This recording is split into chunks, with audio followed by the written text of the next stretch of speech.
So excitement for college football is at an all-time high. Season right around the corner, but don't forget, some of the best prospects in the nation are still set to make their decisions coming up here very soon, including a five-star defensive lineman from the state of Louisiana, Dominick McKinley, that we have got to talk about today, as McKinley has a top three of the LSU Tigers, the Oklahoma Sooners, and the Texas Longhorns, the top three we need to break down today as he has a commitment date of September 1st. But before we can jump into all of this, y'all know the drill. I have got to hear from you. Hop down to the comments. Let me know where you think Dominick McKinley ends up playing. Will it be LSU, Texas, or the Oklahoma Sooners? I can't wait to hear from you.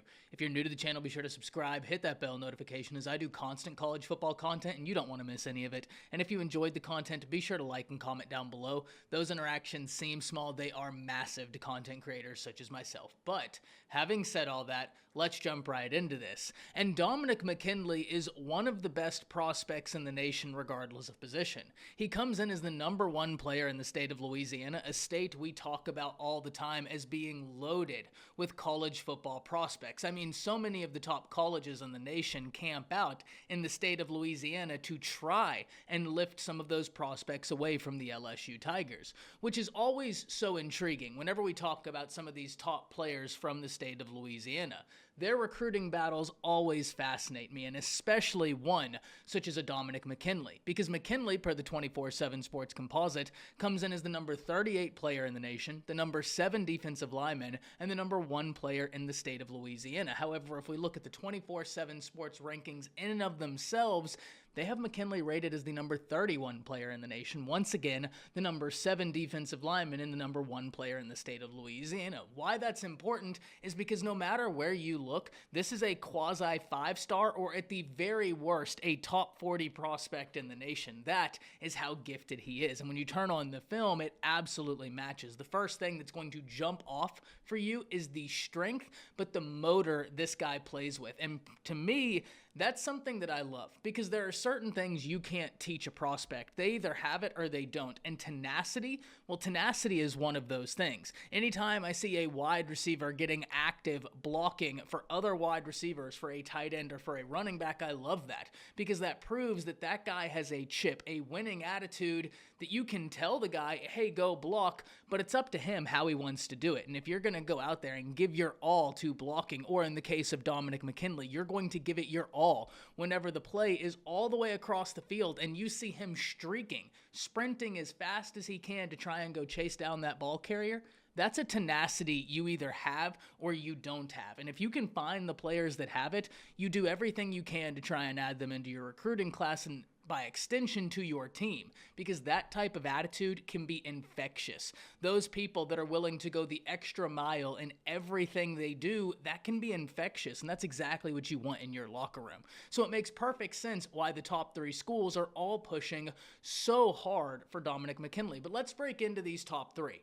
We have the LSU Tigers, we have the Oklahoma Sooners, and we have the Texas Longhorns. 3 massive brands which make complete sense whenever we're talking about a prospect as gifted as Dominick McKinley. But let's start with LSU, the in-state school. And that's always what I start with when we talk about LSU, is that they have a little bit of a unique pitch going in their favor. LSU stands alone as a sort of beacon in the state to some of the state's best prospects, and that's been something they've been able to capitalize on for quite some time. And they were hoping Dominick McKinley would be one of those prospects they got to capitalize with that on. Now, it is important to note that there has been a little bit of turnover along the defensive line coaching positions through no fault of LSU's, an unfortunate circumstance with Coach Lindsey, something we hope it sees him get back to the field sooner rather than later. Prayers, thoughts with him and his family. But even though there's been some shuffling with coaches, one thing remains consistent with LSU, and that's the development they put forward, and that's been consistent through previous coaching staffs, right?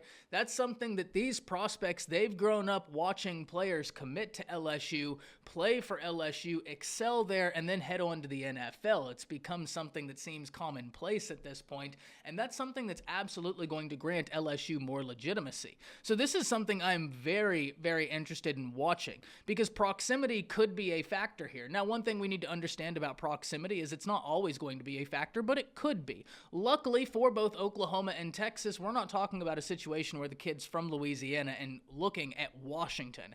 Texas, Oklahoma, both schools going to the SEC, and both are within semi-close proximity to Louisiana. But let's move forward to the Oklahoma Sooners, the team outside of LSU that's been chipping away at Dominick McKinley for so long, and that's in large part due to Todd Bates, an individual who has been chipping away at Dominick McKinley for quite some time.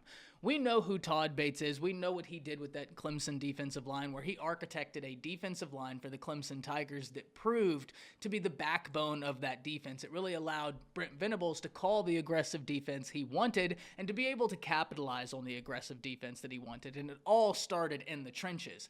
That's something they're hoping they can recapture with the Oklahoma Sooners, that same magic they had at Clemson. And guys such as Dominick McKinley, well, they are going to be must-land prospects for the Oklahoma Sooners.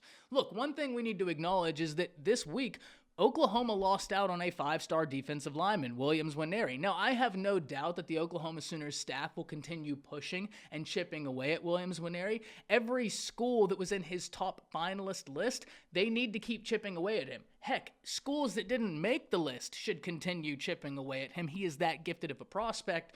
But at the end of the day, you don't put all your eggs in one basket. You pivot and ask, okay, what comes next? You still recruit Williams Nwaneri, but guys such as Dominick McKinley, guys such as Nigel Smith, guys such as David Stone, Danny Okoye, they become must-land prospects, and I think the way you start it is with a Dominick McKinley. If you can go in the state of Louisiana as the Oklahoma Sooners, pull a 5-star defensive lineman, the number 1 player in the state of Louisiana, out the state and keep him away from the Texas Longhorns, you've satisfied getting the biggest need in your recruiting class, defensive line. You've lifted a player out the state of Louisiana that they really wanted, who happens to be the number 1 player in the state, and you kept a 5-star defensive lineman away from LSU and Texas, 2 teams that are going to be in your conference from here on out. That would be a massive win for the Oklahoma Sooners, and it would beg the question, is this going to start the reaction? Is this going to start the domino effect where other defensive linemen say, okay, they've gotten their 5-star guy. Let's add into this. Let's build something special. And the answer could be possibly. It's something we have got to watch. That's what Oklahoma fans are hoping for. That's what this class was supposed to be for the Oklahoma Sooners. So Dominick McKinley is an incredibly important figure for the Sooners, someone they've been chipping away at for some time. And Todd Bates is a figure that once he gets the guys that he likes to run the scheme with, we know success will follow. We watched it happen at Clemson. It's just about getting those guys. It just so happens that for the Oklahoma Sooners, that is by far and about their biggest need in this class. So it's going to be very interesting to see if they can get Dominick McKinley to become a Sooner. Now let's get into the last team, the Texas Longhorns, the team that has really surged up this board. Because not long ago, we were talking about the Dominick McKinley battle, saying, look, it looks to be a 2-team race between LSU and Oklahoma, though the Longhorns were there, but they have continued chipping away and continued impressing. And it never hurts that when we look at the visits, you hold the last official visit, meaning the last place he saw on an official visit was the Texas Longhorns. That's something I've talked about a lot in the past, is that if you can help it, get the last visit. Anytime we're talking about a prospect and they release their visit schedule, I'm always intrigued as to which school was able to negotiate getting the last visit, because that can be a very powerful tool. Recency bias is an incredibly real and powerful thing, and you can try and capitalize off of that. But luckily for the Longhorns, it's not just something that's a recency bias situation. They are putting in great work on the recruiting trail. They first and foremost landed the biggest need in their class, the edge position, where they didn't go out and just get a blue chip edge that they feel like could be a difference maker. No, they went out and got the number 1 edge in the nation, 5-star player, top 10 player in the nation regardless of position, Colin Simmons. That is how you address a need. And it harkens me back to what the Longhorns did last year, where their biggest need was inside linebacker. So what do? They get top 10 player in the nation, number 1 inside linebacker in their state, Anthony Hill. So Texas is addressing their needs, and they're landing massive wins on the recruiting trail. But if you're asking me, what is Texas's second biggest need? Well, first and foremost, I'd tell you for every team, load up on the defensive line, load up on the trenches, no matter your need. But for Texas, I think with that move to the SEC on the horizon, and I think with who your defensive line coach is, Getting that edge position is phenomenal. No doubt that's the biggest need in your class. But if you can double dip, get a 5-star edge, get a 5-star interior defensive lineman, and you're in a phenomenal position for a 5-star defensive back, I think you're over the moon. Because then you're creating a level of tenacity along that line of scrimmage that can really create chaos. And as a defense, you want controlled chaos. You want the offense wondering what's coming next, where are they coming from. You can be really disruptive with talented guys such as that. But the one thing we need to understand about the Longhorns is who their defensive line coach is, being Bo Davis. Because we talked about Todd Bates with Oklahoma. We know what he architected at Clemson. We know what he hopes to architect with the Sooners. We talked about the former defensive line coach for LSU being Coach Lindsey, who unfortunately had to step away from the team due to health reasons. Once again, thoughts and prayers with him and his family. Hopefully he finds the football field again sooner rather than later under great circumstances. But now we need to turn our attention to Bo Davis, because Bo Davis is a guy that's found success at every level of the game, whether we're talking college football, whether we're talking the NFL, and that gives his pitches a lot of legitimacy. But in my opinion, the thing about Bo Davis that separates him is the attitude and tenacity he brings to the table. Because a few seasons ago, when that video leaked from Texas of him getting after the team, in my opinion, that was the type of hard love that the team needed. They needed to be told the logo on your helmet isn't going to win you games. Nobody is going to bow down to you for that logo. In fact, they might go harder at you because of the logo on your helmet, so you have to hit them with that same type of energy. That wasn't what he said, but that was a light summary of what he said. That's not going to get me demonetized on YouTube. You get what I'm going with this. That's the type of tough love they needed. And I know some people were taken aback by the video, but I grew up playing 3A Texas football. Nothing that was said in that video was something that I didn't hear through coaches in high school, so it wasn't alarming to me.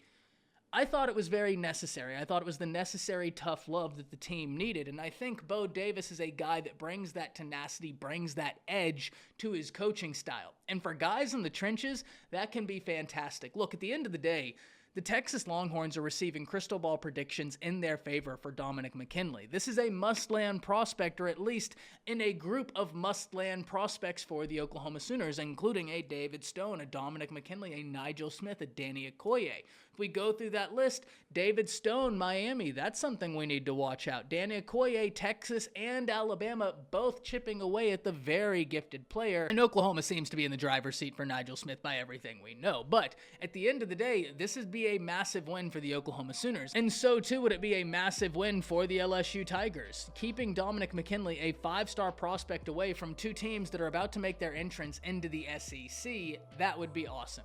But this is something we're going to have to watch. Once again, he commits September 1st. I can't wait to hear from all of you. Hop down to the comments. Let me know where you think he ends up. That's it. See ya.